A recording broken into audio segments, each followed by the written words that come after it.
Mga bro, mukhang may bagong halimaw na paparating sa ere. Walang iba kundi ang F-47, ang susunod na henerasyon ng fighter jet na inanunsyo mismo ni US President Donald Trump.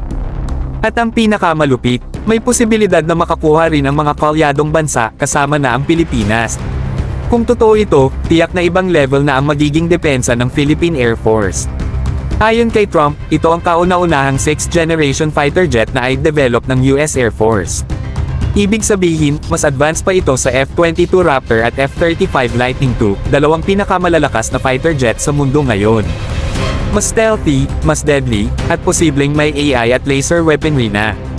At ito pa ang malaking tanong, kasama ba ang Pilipinas sa pwedeng bumili ng less capable version ng F-47? Kung oo, ibig sabihin, mas mapapalakas ang ating Air Force nang hindi na lang tayo umaasa sa second-hand equipment.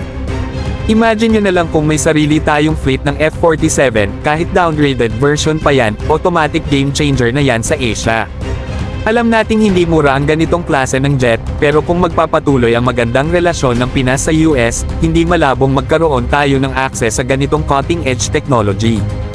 At kung matuloy ito, baka ito na ang susunod sa FA-50, o baka maging stepping stone natin papunta sa mas advanced na fighters.